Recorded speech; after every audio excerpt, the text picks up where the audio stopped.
नमस्कार, मैं वर्षा Agarwal online news channel संवाद निर्णय में आपका स्वागत करती हूँ। आज हम आपकी खास मुलाकात विधानसभा क्षेत्र के लक्ष्मीनगर विधानसभा क्षेत्र के विधायक श्री अभय वर्मा जी से कराने जा रहे हैं। आइए चलते हैं उनसे उनकी खास मुलाकात के बारे में कुछ बात करने। मैं अभय वर्मा, भारतीय जनता पार्टी दिल्ली प्रदेश का मुख्य प्रवक्ता और लक्ष्मीनगर विधानसभा का विधायक।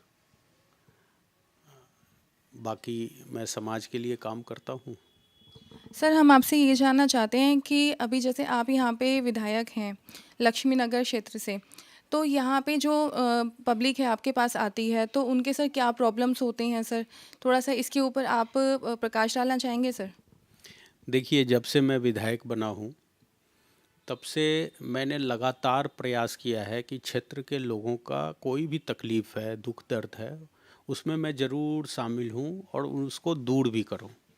और इसके लिए मैं लगातार विधायक बनने के बाद मेरे कम से कम 6-7 कार्यालय हैं, जहाँ पे मैं रोज़ाना इस कार्यालय में तो बैठता ही हूँ, लेकिन सप्ताह में एक दिन एक न एक अलग क्षेत्र के कार्यालय में जाके बैठता हूँ और लोगों से सीधा संवाद करता हूँ।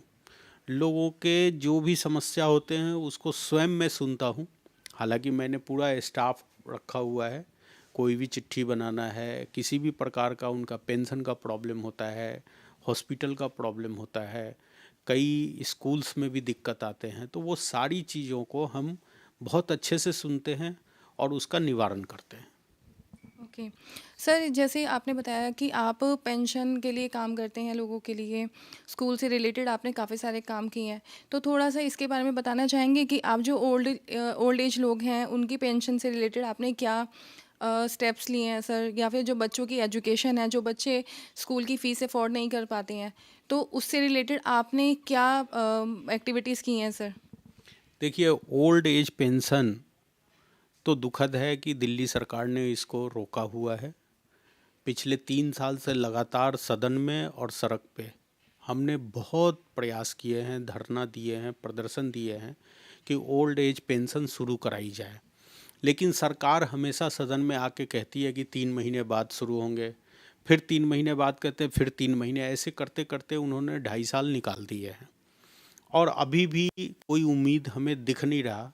क्योंकि हम विधवा पेंशन और विकलांग पेंशन, ये दोनों पेंशन हम लगातार लगा रहे हैं।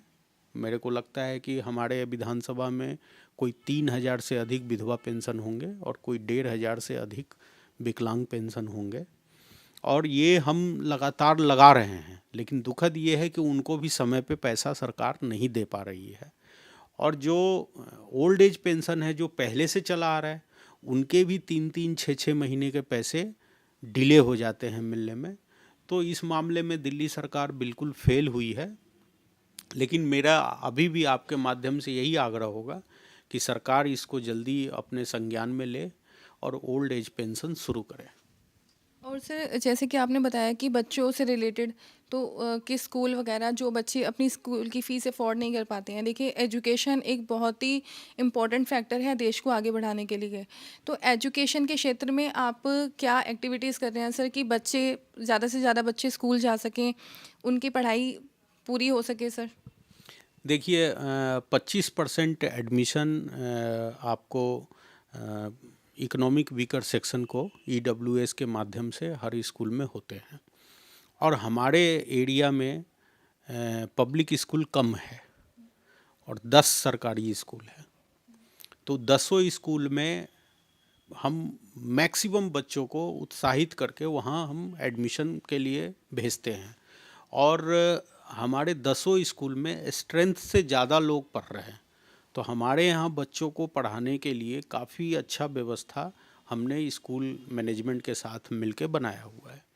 प्राइवेट स्कूल 2-3 हैं, बड़ा तो मेरे ख्याल से एक एक ही है, लेकिन 2-3 प्राइवेट स्कूल हैं। वहाँ पे भी हम लगातार संपर्क में रहते हैं और वहाँ भी एडमिशन स्ट्रेंथ से ज़्यादा बच्चों का हमने करा रखा है। तो हमारे यहाँ कोई भी व्यक्ति आता है और कहता है कि मुझे अपने बच्चे को पढ़ाना है, तो उनको किसी न किसी स्कूल में नामांकन ज़रूर कराते हैं। हमारे यहाँ कोई पेंडेंसी नहीं है कि ये बच्चे हैं जिनका पढ़ाई नहीं हो पा रहा है। हमारे यहाँ कुछ गरीब बच्चे हैं, यमुना खादर के बच्चे हैं, उनके लिए अलग से हम एनजीओ के माध्यम से उनकी पढ़ाई करवाते हैं और फिर उनका सरकारी स्कूल में एडमिशन कराते हैं। तो इस कोई भी बच्चा हमारे क्षेत्र में ऐसा नहीं है जो पढ़ाई से वंचित है, उसको कोई ना कोई जगह पे एडमिशन मिला हुआ है और वो पढ़ रहा है। सर बहुत अच्छा लगा ये जान के कि आपने इस चीज़ के लिए स्टेप लिया है। सर मैं आपसे बस ये पूछना चाह रही थी कि अब जैसे आपने बताया कि स्कूल के बच्चों के लिए आपने ये व्यवस्था की है। तो सर क्या आपने कभी आपकी टीम से किसी ने भी पर्सनली वहाँ विज़िट किया है कि बच्चों को क्या जो फैसिलिटी आपने प्रोवाइड की जा रही है, तो क्या वो बच्चों तक, उनके परिवार तक पहुँच पा रही है सर? देखिए, हमने अपने रिप्रेजेंटेटिव बनाए हुए हैं। हमारे हर स्कूल में एक विधायक प्रतिनिधि है और वो रोज़ाना नहीं तो सप्ताह में 3 दिन स्कूल का दौरा करता है और वो सारी रिपोर्ट मुझे देता है। और जहाँ पे व्यवस्था खराब होती दिखती है, वहाँ वो हमारा जो विधायक प्रतिनिधि है वो मुझे बुलाता है और मेरा दौरा कराता है। तो ऐसा नहीं है, हम स्कूल के संपर्क में लगातार हैं। आप किसी भी प्रिंसिपल से बात करेंगे तो उनके यहाँ सीवर का प्रॉब्लम है, उनके यहाँ ग्राउंड्स का प्रॉब्लम है, उनके यहाँ प्रैक्टिकल रूम्स का प्रॉब्लम है, उनके यहाँ बाथरूम का प्रॉब्लम, ये सब प्रॉब्लम मैं ही टैकल करता हूँ और मैं ठीक भी करता हूँ। तो प्रिंसिपल और विधायक प्रतिनिधि के बीच एक समन्वय है जिसके माध्यम से ये सब लुक आफ्टर किया जाता है। ओके। सर मैं आपसे ये भी जानना चाहूँगी कि क्या जैसे आपको एनुअली बजट मिलता है, तो क्या आपको सफिशिएंट फंड्स मिलते हैं कि बच्चों की एजुकेशन के लिए, पेंशन के लिए, कि सफिशिएंट फंड पूरे हो पाते हैं सर? हमारा एमएलए बजट है 4 करोड़ रुपया हर साल का मिलता है। कोविड के कारण एक साल नहीं मिला था, लेकिन उसको खर्च करने के भी वो पैरामीटर्स तय है। स्कूल्स में या हॉस्पिटल्स में एमएलए बजट नहीं लगता, लेकिन एरिया की गलियां, एरिया में पार्क्स, एरिया में किसी भी प्रकार का जन सुविधाएं बनाने के लिए एमएलए फंड मिलता है और हमने अभी तक, मुझे जितने भी फंड मिले हैं सब हमने एग्जॉस्ट किया है और लगातार क्षेत्र में विकास का काम चल रहा है। सर अभी जैसे कि आप यहाँ के लक्ष्मी नगर क्षेत्र के विधायक हैं और आपके पास पब्लिक आती है अपनी प्रॉब्लम्स लेके सर, तो मैं ये जानना चाहूँगी सर कि आपको उन प्रॉब्लम्स को फेस करते हैं तो आपको क्या चैलेंजेस आते हैं सर जब आप पब्लिक डीलिंग करते हैं सर? देखिए, 3 समस्याएं जिसमें हम बहुत ज़्यादा मदद लोगों को नहीं कर पाते हैं। एक, प्राइवेट स्कूल में एडमिशन्स। कई बार लिस्टें निकल जाती है, बच्चे स्कूल वाले तय कर लेते हैं, लेकिन बहुत सारे लोग इस बात के लिए आते हैं कि मेरे बच्चे का इस स्कूल में एडमिशन करा दो। वो एक टफ़ काम है, वो ना के बराबर होता है। दूसरी समस्या है नौकरी। लोग नौकरी के लिए बहुत आते हैं, तो नौकरी हमारे हाथ में नहीं है। तीसरी समस्या है कि आपस में बहुत सारे झगड़े हो जाते हैं लोगों के, तो थाने पुलिस के भी बहुत सारे कंप्लेंट आते हैं। तो उसमें हम कोशिश करते हैं कि उनके बीच बिठा के उनसे संवाद स्थापित करके उनका उस मैटर को ख़त्म कराएं। तो वो हमारा निरंतर चलता रहता है। बाकी किसी भी काम के लिए लोग आता है तो वो यहाँ से संतुष्ट होके जाता है। आपको बताते हुए मुझे बहुत खुशी हो रही है कि इस लगभग पौने 3 साल में मेरे यहाँ 26,000 से अधिक लोग आए हैं और सबको हमने संतुष्ट करके भेजा है। हमारे जो 2 ऑफिसेज हैं, एक यहाँ और एक काली मंदिर में, वो रोज़ खुलता है। वहाँ पे स्टाफ बैठ के रोज़ उनकी सुनवाई करते हैं और उनके कामों को निदान करके भेजते हैं। ये हमारी एक बड़ी उपलब्धि है। सर बहुत खुशी हुई जान के कि आप थोड़ा-सा एग्रेसिव हैं इस चीज़ को लेके कि अगर हम इस विधानसभा क्षेत्र के विधायक हैं तो हमें लोगों की प्रॉब्लम सॉर्ट आउट करनी है। तो सर आपके जो ऑफ़िशियल आवर्स रहते हैं, मतलब कि ये जो ऑफ़िस है आपका, तो पब्लिक डीलिंग आप कितने से कितने बजे तक करते हैं सर? अमूमन हम 10 से 2 का रखा हुआ है, लेकिन 4-5 बजता ही है। लेकिन 10 से 2 हम सब कुछ प्रोवाइड करते हैं। यहाँ लोग आते हैं, रिसेप्शन पे बैठते हैं, फिर हमारा स्टाफ उनको टैकल करता है, फिर वो मुझसे साइन कराता है और फिर उनको फेलिसिटेट करता है। तो ये एक नॉर्म्स है और जो दूसरा ऑफिस है वहाँ भी ऐसे ही काम होता है, लेकिन उनको सिग्नेचर अगले दिन करके मिलता है, क्योंकि वो शाम में आके मेरे से कराएंगे, अगले दिन देंगे। तो बहुत अच्छे से 2 हिस्से में ये विधानसभा है, दोनों जगह 2 अच्छे ऑफिस चल रहे हैं, और बैठने के लिए छोटे छोटे 5-6 ऑफिसेस हैं जहाँ मैं स्वयं बैठता हूँ और सीधा बात करता हूँ। सर अब जो 2024 में इलेक्शंस आने वाले हैं, सर उनको उस इलेक्शंस को लेके आपका फ्यूचर क्या प्लान है सर?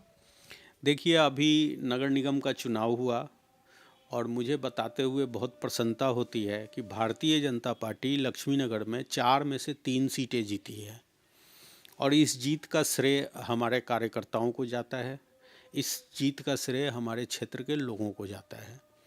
और इस जीत के पीछे जो हमारे कार्य हैं, मैं आपको अपने कुछ महत्वपूर्ण कार्यों के बारे में बताना चाहता हूँ कि मैंने इस लक्ष्मीनगर में अनऑथराइज कॉलोनी बहुत अधिक है, हैफेजार्ड वे में कॉलोनी बसा हुआ है, और इस कॉलोनी में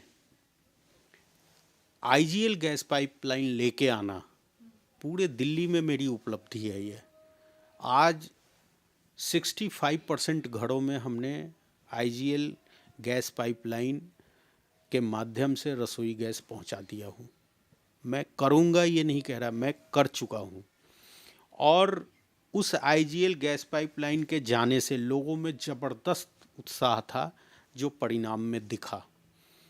आने वाले 1 साल में जो 35% हमारा एरिया बच गया है, उसके लिए भी हमने आईजीएल से बात करके अपने मिनिस्टर साहब हरदीप पुरी जी से बात करके पत्र के द्वारा उसके भी परमिशन मैंने ले लिए हैं, और नेक्स्ट फाइनेंशियल ईयर में वो भी काम शुरू होने वाला है। तो एक बड़ी उपलब्धि 2024 से पहले ये होगी कि लक्ष्मी नगर के हर घर में गैस पाइपलाइन पहुंचेगा। सिलेंडर का नंबर लगाना, सिलेंडर को घर में रखना, 4-4 मंजिल पे चढ़ाना, ऐसे सारे समस्याओं से छुटकारा मिलता है। तो यहाँ के लोग इस बात से बहुत खुश हैं। एक नंबर 2 उपलब्धि, हमारा लक्ष्मी नगर एरिया में कोई भी बड़ा क्षेत्र जहाँ लोग जाए, बैठे, टहले, खुले में हवा सांस ले, ऐसा जगह नहीं है। 1.5 किलोमीटर बाई 1.5 किलोमीटर में लगभग 10 लाख लोग रहते हैं। और यमुना खादर, जो कि लगभग 7-8 किलोमीटर का स्ट्रेच है लंबाई चौड़ाई लेकर, उस यमुना खादर में डीडीए के माध्यम से हम एक प्रोजेक्ट लेके आए, असिता ईस्ट, और असिता ईस्ट को डेवलप किया। आज मैं दावे के साथ कह सकता हूँ कि पूरे दिल्ली में ऐसा जगह कहीं भी नहीं है। हम आज इस बात से बहुत खुश हैं कि देश में G20 का सम्मेलन होने वाला है, और उस सम्मेलन में कहाँ कराया जाए, तो उसमें से एक स्थान असिता ईस्ट, जो कि लक्ष्मीनगर का पार्ट है, भारत सरकार ने सेलेक्ट किया है।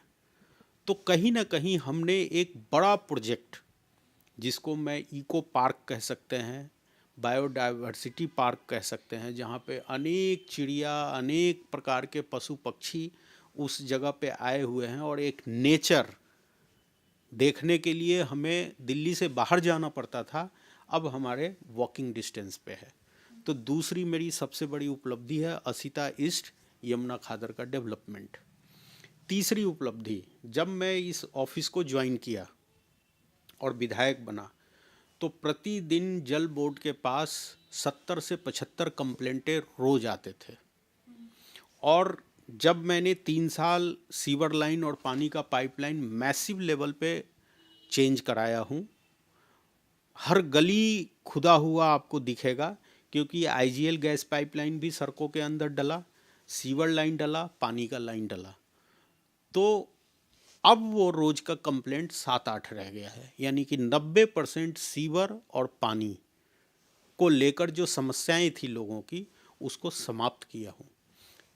3 ये बड़े उपलब्धि के अलावा अगर आप अभी जाएंगे तो विकास मार्ग के सौंदर्यीकरण का काम चल रहा है, जो कि जमुना पार को लेकर एक सोच होता है कि कंजेस्टेड एरिया में जा रहे हैं, सारा वहाँ हैफेजेड वे में लोग बसे हुए हैं, लेकिन जब विकास मार्ग का सौंदर्यीकरण होगा, अभी आप जाएं तो देखते हुए जाएं, तो ये एक मेरा बड़ा उपलब्धि है कि मैं लक्ष्मी नगर को एक अच्छे जगह के रूप में, एक व्यवस्थित मार्केट के रूप में दिखाने वाला हूँ। इसके अलावा अनेकों मैंने छोटे काम किए हैं, जैसे मैंने पूरे विधानसभा में 11 जिम लगवा चुका हूँ। मैंने पूरे विधानसभा में 1700 डार्क स्पॉट समाप्त किया हूँ। मैंने पूरे विधानसभा में एक गंदा नाला था जिसके सौंदर्यीकरण का काम शुरू हो गया है। चूँकि कंजेस्टेड एरिया है, मुख्य रोड 2-3 हैं, तो लोगों को रोड के इस तरफ से उस तरफ जाने में बहुत दिक्कत होता है। फुट ओवर ब्रिज का निर्माण शुरू होने वाला है, पीडब्ल्यूडी के माध्यम से गणेश चौक पे करवाने वाला हूँ। इसके अलावा भी छोटे छोटे अनेकों काम हैं, लेकिन ये जो महत्वपूर्ण काम है, IGL gas pipeline, Asita east और पानी और सीवर को लेके 90% समस्या समाप्त करना मेरी उपलब्धि है। इसी पे मैं निगम भी जीता हूँ, इसी पे 2024 भी अच्छे मतों से जीतूंगा और 25 में भी जनता अपनी विश्वास इस विधानसभा में जतलाएगी। सर बहुत खुशी हुई कि जैसे आप 2024 के चुनाव होने वाले हैं, आपने 2025 तक की भी अपनी वो प्लानिंग कर रखी है सर, क्योंकि आप बहुत कॉन्फिडेंट हैं अपनी चीज़ों को लेके। रीज़न कि आपने अपने यहाँ की पब्लिक के लिए कार्य किए हैं सर, आपकी पब्लिक आपसे सेटिस्फाइड है।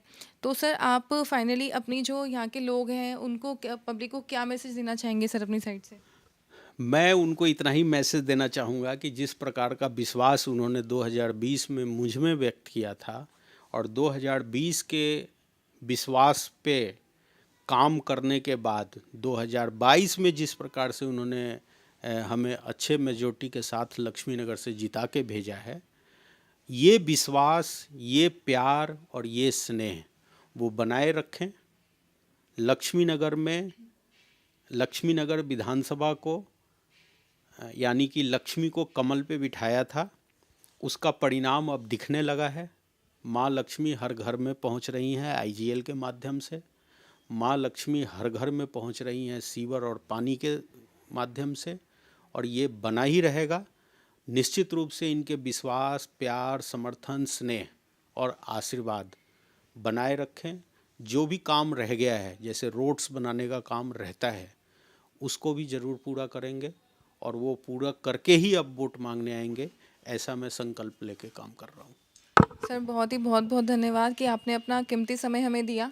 हम भी आपको आने वाले चुनाव के लिए शुभकामनाएं देते हैं सर कि आप यहाँ से विजयी हों सर, ताकि पब्लिक जो है जो परेशानियाँ फेस कर रही थी, अगर अगर आप बनते हैं और आपने जैसे बताया तो सर वो पब्लिक के लिए ही बहुत बेटरमेंट के लिए रहेगा। बहुत बहुत धन्यवाद सर आपका। Thank you so much.